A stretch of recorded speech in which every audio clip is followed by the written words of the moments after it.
There's a tree! Hello! Welcome to the Companion of Discomfort. My name is Michael and we're here today to talk about 5 centimeters per second.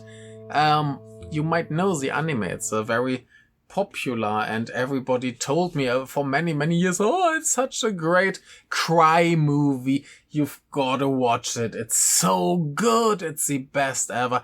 I never watched it. It's a Makoto Shinkai movie. And while I usually enjoy his movies, at least while I watch them, I usually have some issues with them as well. And I don't believe he's the greatest anime director ever, but at least, yeah, his movies they always have some good elements and they're always beautifully animated. So now there is a live action adaptation of one of his most famous movies, I would guess. And many people were very skeptical. I guess in Japan, many people didn't like it all that much. But Blake, we talked about Blake before. Hello, Blake. He said this is actually better than the original because the original is like too schmaltzy. Schmaltz. You know Schmaltz? Schmaltz is a wonderful German word that he used it in his review. And I can totally imagine this being too schmaltzy. Yeah. Like, let's say the most important thing first, because I will struggle later. I think it's a very good movie. I struggle with one big decision at the end, and this schmaltz factor was every now and then quite near the a limit of what I'm willing to accept in a movie. So it didn't cross the line, but it got pretty close. So there were some moments where I felt like if that keeps going, I don't know how awful the original must be that this is the less schmaltzy version of it. So I'm really terrified of watching the original. Might be wonderful, I have no idea, but if it's more than this on the schmaltz scale, I might not like it very much. But another thing that I might forget later, so I will say it now.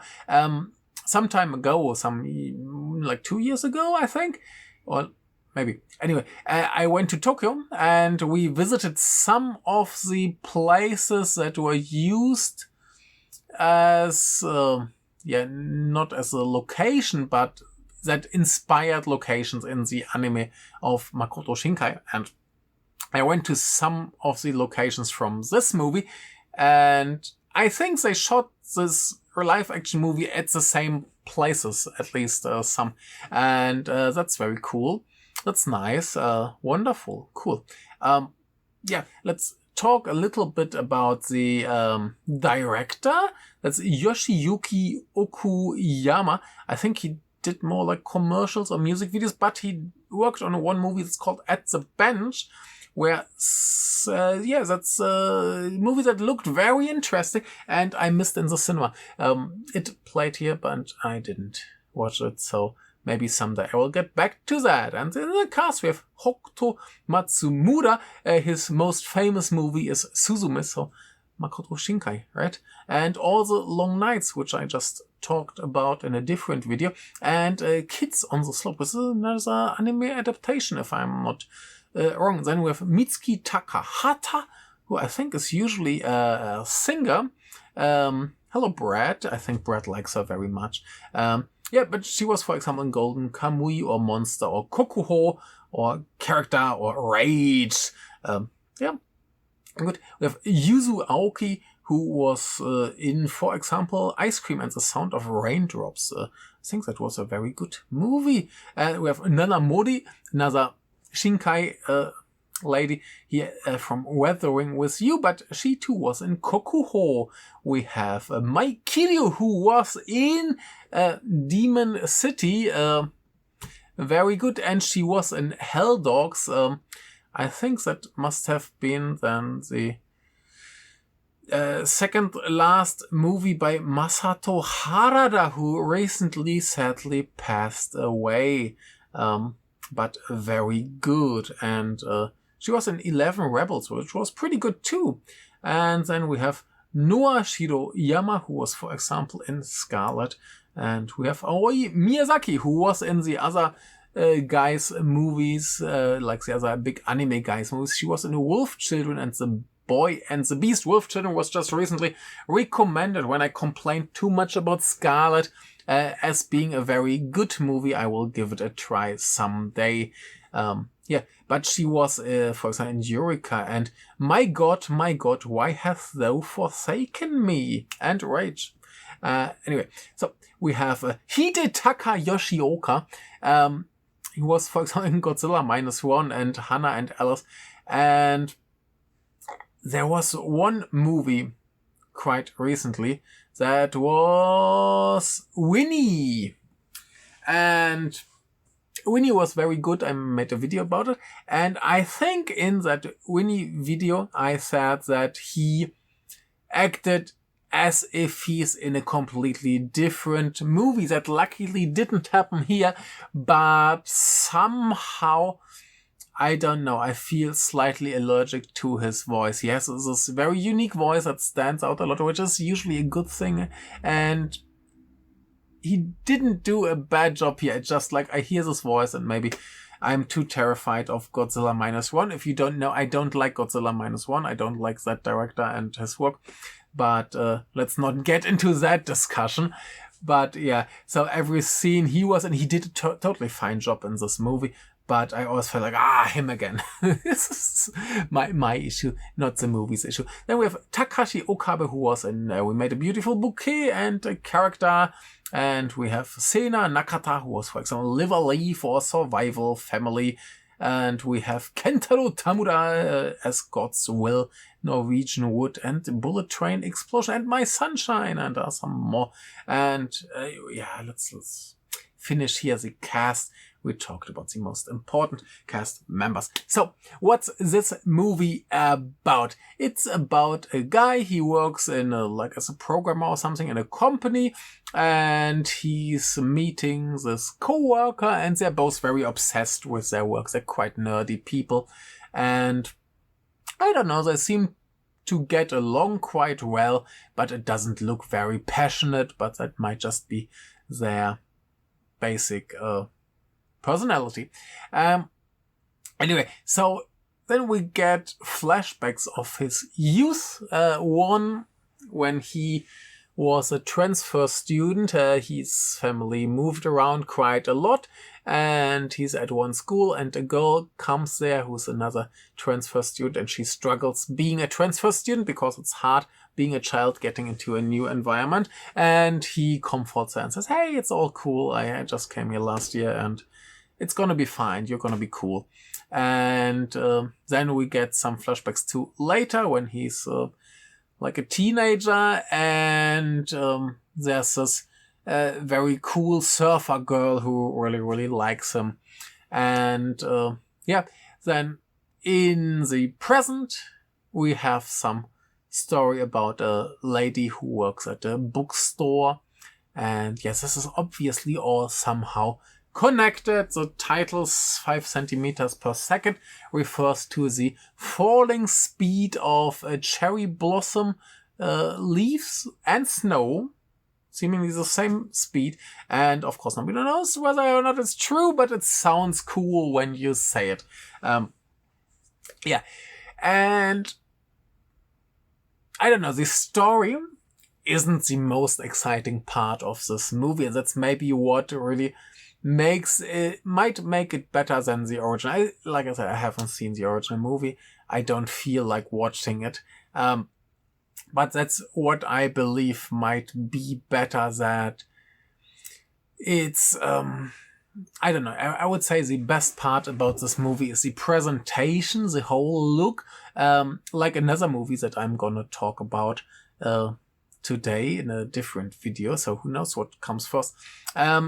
They tried to make a very period appropriate presentation. So here it's set 2009, I think, and then obviously the flashbacks are further back.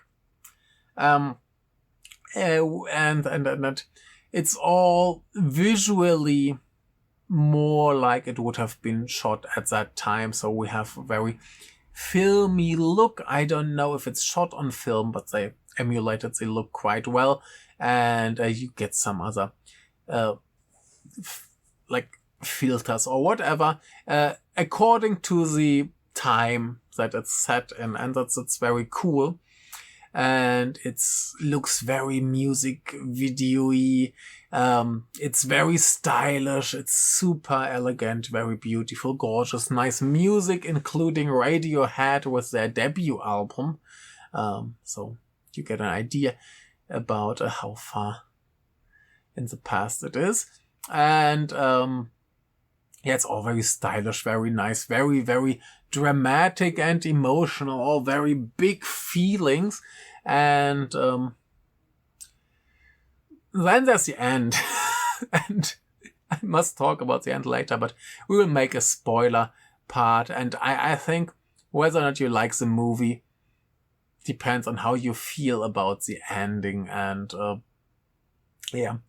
if you know the anime properly, you know how it ends. I guess it's the same story. But yeah, here, like I said, the presentation is gorgeous. Like all the settings are wonderful. The nature shots are beautiful, especially like this teenage episode with the surfer girl. I think was the most beautiful part of the movie. Later we go into the snow, like in a movie that I just talked about before. And we get some gorgeous shots there. We get some train shots. Trains are a big thing here. And sometimes I felt like it looks like models. Yeah, like more Godzilla models, but so nice, so beautiful. Very, very like beautiful use of light. You have this very typical, I would say that's probably from Shinkai, where you have these like rapid cuts of images that are all simple enough to understand in a quite fast succession. And so very stylized, very music video-like, works super well here. The cast is wonderful. They all do a beautiful job. But I would say the big winner here is the atmosphere, and you are very, very emotionally invested in this struggle of this guy who...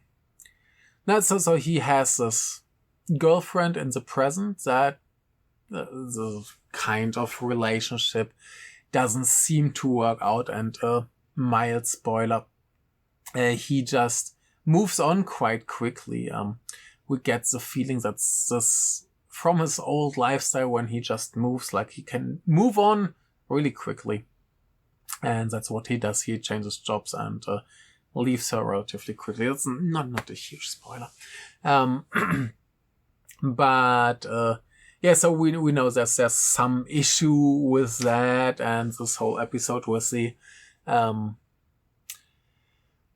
surfer girl who likes him, and God knows whether or not he likes her, but we know there's something else going on, and it's all about his struggle with his past, rooted in this, I would say, elementary school time, or maybe junior high school, I forgot. Elementary school it is. And so this is somehow the root of his issues.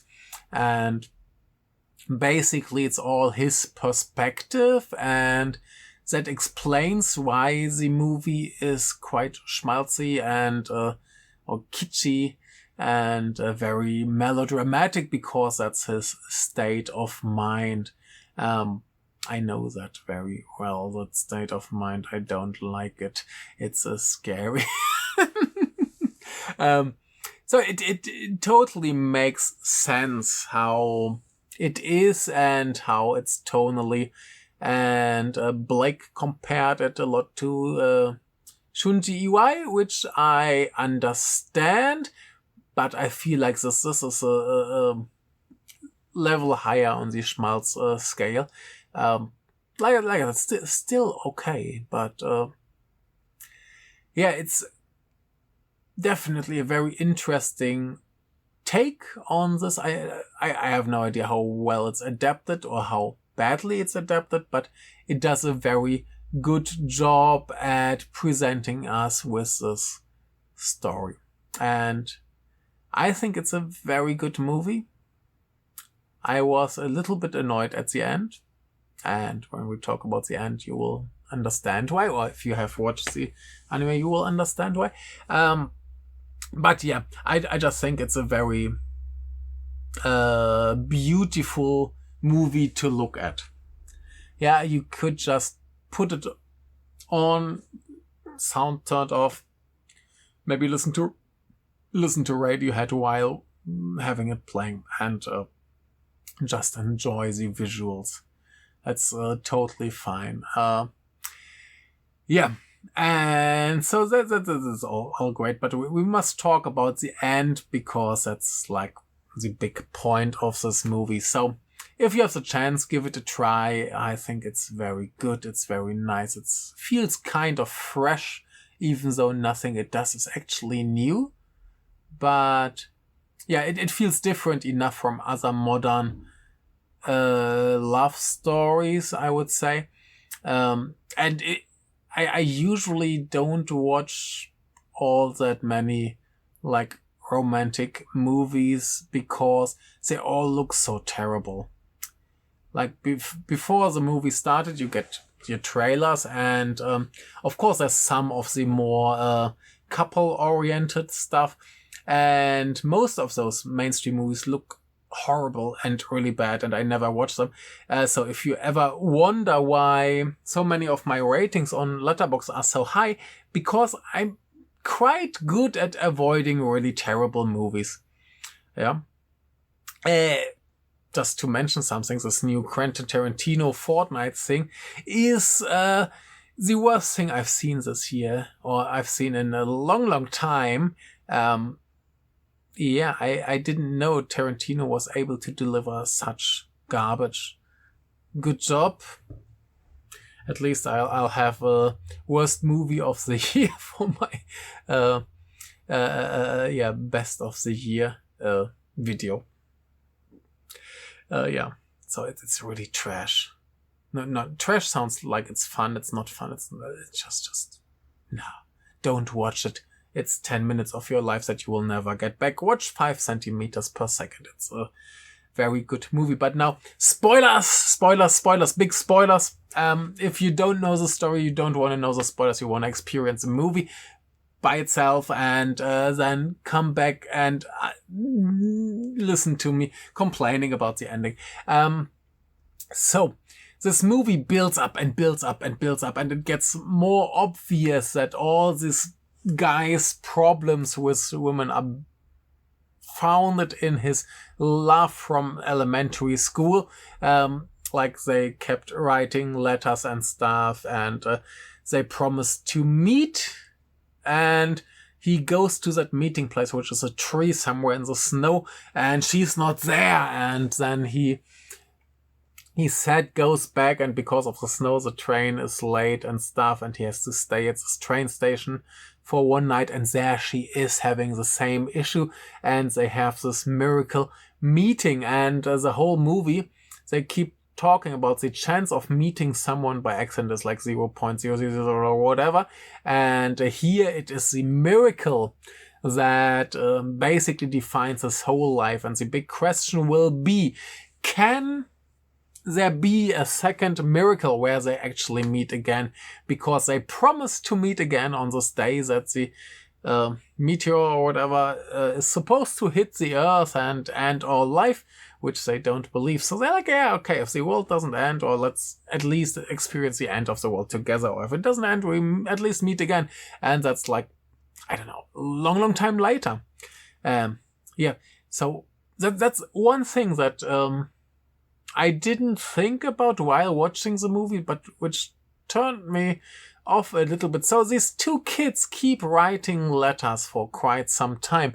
Why don't they just keep writing? Or why don't they keep just meeting like once a year or whatever? Why do they just say, hey, let's meet many, many years in the future, and then they stop communicating?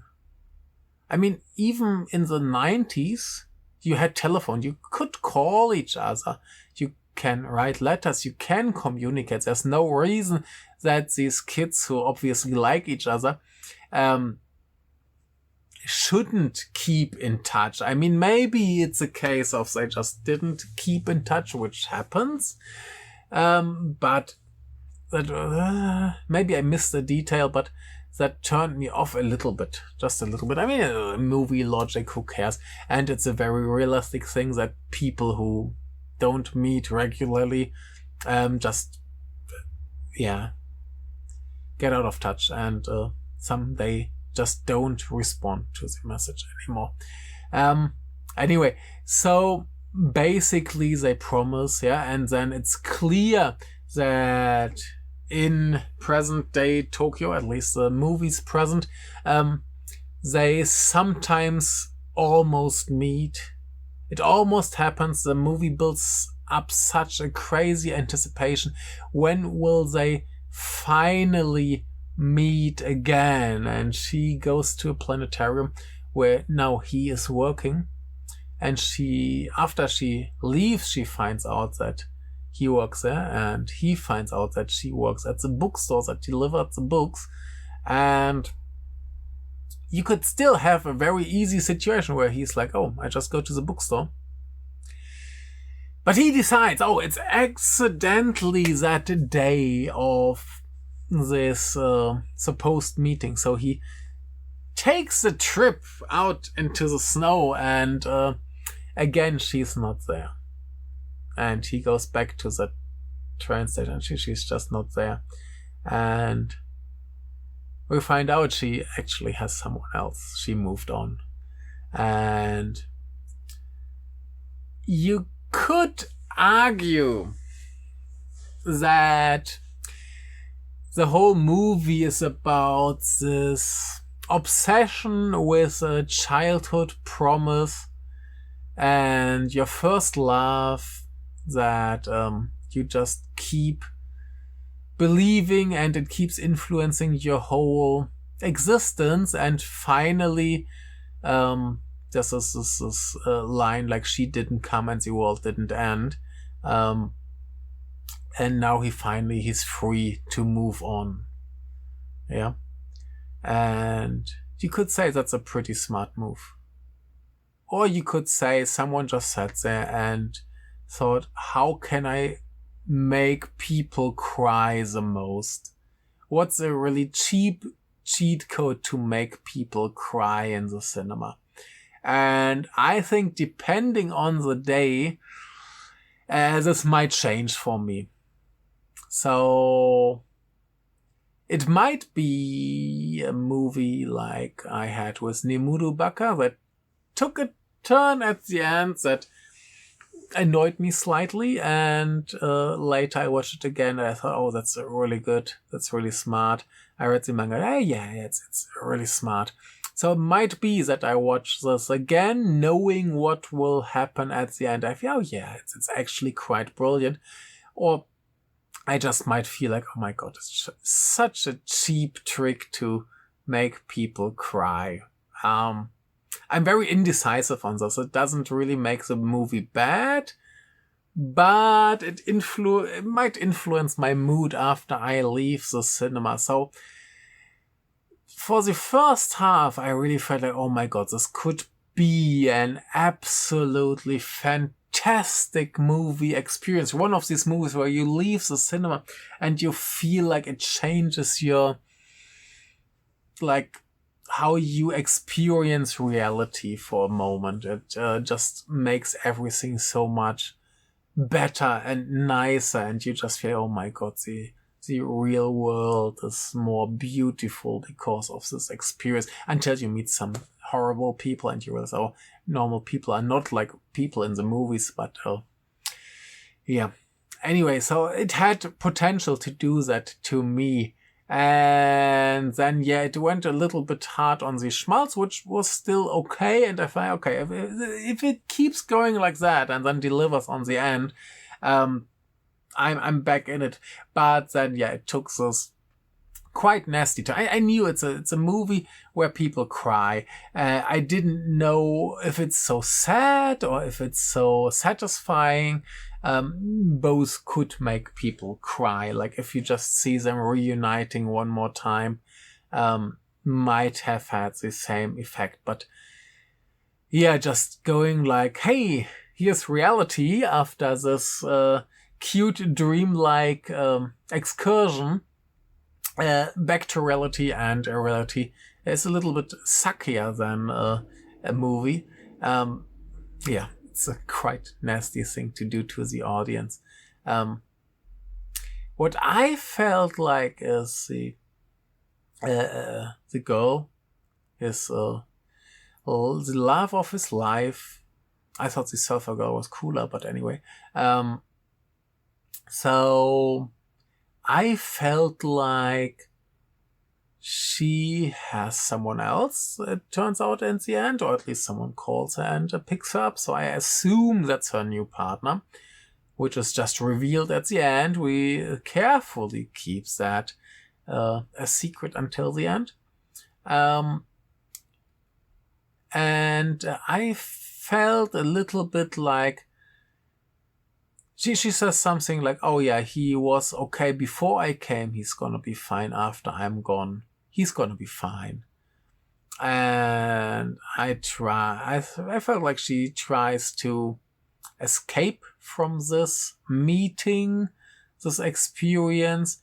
What might happen if she meets him and suddenly realizes, oh my God, he's actually the love of her life and not her new partner. Or maybe it's he's not okay or whatever. Maybe she just wants to live with this illusion or this memory. This is not an illusion, but memory of this boy that very much influenced the person she became. Yeah, I felt like she's running away. And yeah, there's this last scene where they actually meet. They just walk past each other and then she's gone again, and it's all... I was very unsatisfied. And I know that's the intention of the movie. And I know it might be a smart decision, and I know it might be better the second time around. But I didn't feel happy after the movie. I didn't feel satisfied. Like, even... like I know a lot of people who watch the anime over and over again because it satisfies them in the sense of it's so sad and makes them cry, and that's so wonderful. And I didn't feel like crying. I was just like, oh, yeah. I was angry at these people and this script decision. So yeah, I gotta watch it again. But yeah, just the like audio-visual presentation of everything and the performances. It's very, very worth watching. It's very good. Just unsatisfying. Anyway, so give it a chance if you have it, if you have the chance. And yeah, if you know the anime and you watch this one, tell me whether or not Blake is wrong. Probably many people say, the anime is so much better. But I can't believe that, because this is like visually so wonderful.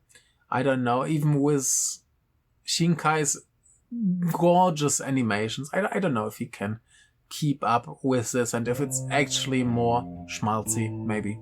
I prefer this one. Anyway, good. That's it for today. Thank you very much. Have a lovely time and see you with the next video. Bye.